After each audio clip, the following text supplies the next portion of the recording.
Hello and welcome to Observations of Berlin Part 2. I really hope you enjoy this one. It's the final part. I loved Berlin, as you've probably gathered from Observations of Berlin Part 1, and this one as well. Hope you enjoy it, and I shall see you soon. The worst probably part of my trip to Berlin really isn't a bad thing at all, really. I had to get the bus from Tegel, the airport, into kind of central Berlin, but obviously that is people who have come from all over the world trying to get into the centre, so that is always going to be so busy. But that was the most claustrophobic bus ride I have ever had. And I've been on some claustrophobic bus rides. I used to get the bus to school every day. That was madness. The bus from Tegel to central Berlin was literally like rush hour in London, with from the busiest stations like Paddington and Oxford Circus and London Victoria. It was crazy busy. So I was just wondering if any Berliners could tell me, is it like that all the time? That bus especially, I don't know if you know the one I'm talking about, I think it's called the TXL or Tuxel or whatever you want to call it. Is it always busy because obviously there is a constant flow of travellers coming into Berlin, or was it just because I arrived quite early in the morning? What do you think? Another thing about public transport, there's a lot more inspectors, I found, in Berlin than there are in London. And they don't really take any kind of nonsense, these German inspectors. Like, they will be sitting there in their own clothes looking like normal members of the public for 10-20 minutes of this journey before literally standing up and coming straight over to you and saying, "Can I see your ticket, please?" And it's very sneaky in their little undercover clothes. Like, you could never get away with not buying a ticket, because I'd just be so scared the whole time that there was going to be an undercover inspector. And don't get me wrong, we do have undercover inspectors and we do have inspectors in London. It isn't something that never happens, but it's very rare. I get the train and tube daily, almost, and have done for the last kind of year, and I've seen maybe 3 inspectors in a year, and that's going to and from all round different places of London, 3, 4, 5 tubes a day at points. 3 inspectors. Whilst I was in Berlin for 3-4 days, and then the next time 3-4 days, I probably saw maybe 3-4 inspectors. So it's quite common, I think. That's very kind of good, I guess, because you're catching people out who aren't paying, but gosh. Last thing about transport, I love Car2Go. It's so cool. We have a similar thing in London apparently, called Zipcar, but I'd never heard of it, and it's really not popular at all, because why would you drive in central London? It is heavingly busy at all times, and you'd actually be quicker to walk. Let's say you've got a half an hour drive, it might sound really dramatic, but it might actually be quicker to walk. Or it's definitely quicker to get the tube, 1,000,000%. So just nobody really drives in London. I don't really know a lot of people who would choose to drive into central London when they can get the train or the tube or the bus. But Berlin is a lot quieter, it's a lot smaller, there's a lot less people in the city. So you can just get in a little car, rent your little car and drive it to wherever you need to go and just leave it there. I think it's just such an ingenious idea. Well done, Berlin, I love it. My next point, everybody speaks English in Berlin, which I know is quite common across the whole of Germany, because you guys are great with your kind of teaching of the English language or any other second language. We in the UK are horrific at that, and it's one of the many reasons I despise the school system within my country and the whole kind of culture of being British or American, or just English speaking in general, really, like as your first language. Everyone speaks it, you don't need to learn another language. Well, that's not a very good kind of way to look at the world, is it? So,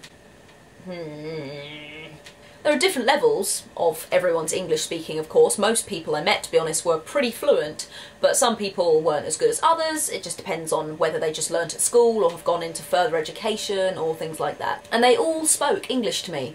Everyone, even strangers outside a bar. There was a guy who came up to me and my friends, I think it was me and Anna and her friend Nadine, and we were just sitting outside having some food, having a couple of drinks, and he came and asked for a lighter in German, and then realised I was English because Anna and Nadine were speaking English to me, and switched automatically to fluent English to involve me in the conversation, which I thought was lovely. In other parts of Germany I've been to, and I've hung out with more than one German, they have lapsed into German a few times, like for a good kind of 10-20 minutes at times, knowing I can't speak much German at all, and they can both speak fluent English, so I don't know whether I think that's just a little bit rude, to be honest with you. But I know that's my own fault, because I should just learn to speak German, really, shouldn't I? But when you've invited an English person over and you know they can't speak German, I don't know, it was a bit unwelcoming. But not in Berlin. I never found that at any point in Berlin at all. Everyone made nicest efforts to speak to me, and also encouraged me to speak German as well. I've been trying on and off to learn German for a little while now. I speak far better French than I do German, but any kind of attempts I made they were met with "Ah, genau, das ist wunderbar, sehr gut, Hannah, ja," and being told constantly you're pronouncing a word wrong or you can't speak German very well isn't encouraging, really, is it? So to have the Berliners telling me with such warmth and enthusiasm, and it was just wonderful. It was great. So I learnt how to pronounce some really hard German words, which I now shall try and do for your amusement. Eichhörnchen. And I know that's not perfect, I really do. Eichhörnchen. But it's better than it was. And I also learnt am aber geil, which apparently is a massive Berlin phrase, so am aber geil, Berlin, am aber geil. My next point. Berlin is far cheaper than London, so much cheaper. And I know I've been told by Berliners that it's actually quite an expensive city in Germany, along with Munich and kind of the south, but it was still far cheaper than London. So I was in my element, I was splashing the cash thinking, yep, this is nothing. It was great. I got such good food for such good prices in comparison to London.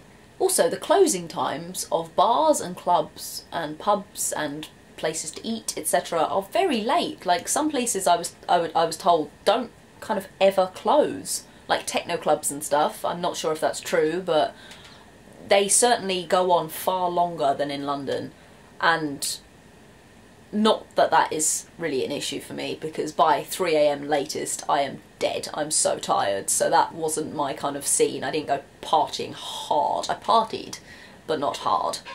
And the party scene in Berlin, oh my gosh, is so much cooler than anywhere else in Germany, and so much cooler than any other city I've ever been to, including where I live in London. It's so good. It's amazing. So if you're a young person in their teens or their 20s, or even probably your 30s, because I think people in their 30s are still pretty young, go to Berlin and have the time of your life. It is an amazing city. People also seem way more relaxed in Berlin than they do in London. There isn't as an extreme rush hour as there is in the UK, in the capital, in London, as there is in Berlin. I don't know whether that's just because Berlin itself is smaller than London and the population is, I think, half the size than in London itself, so it's just busier. There's more people in London, so it's going to be far more packed. But in Berlin, everyone seems more chilled.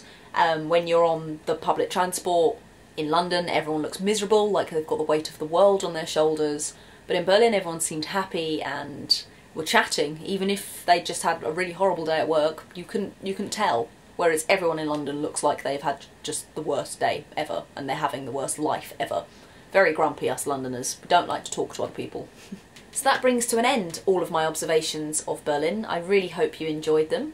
Berlin has made me fall far more in love with Germany than I ever thought was possible. I already love Germany. It's always been my favourite country. The food, the people, the culture, the history, just it's amazing. But Berlin is so different to anywhere else in Germany, and I would wholeheartedly recommend going there if you haven't before. It's out of this world. It is definitely my favourite city in Deutschland, and it's probably my favourite city in the world. It is only closely rivalled by Amsterdam, which is just a couple of hours away, you know, not far. I actually think Berlin beats Amsterdam in many aspects.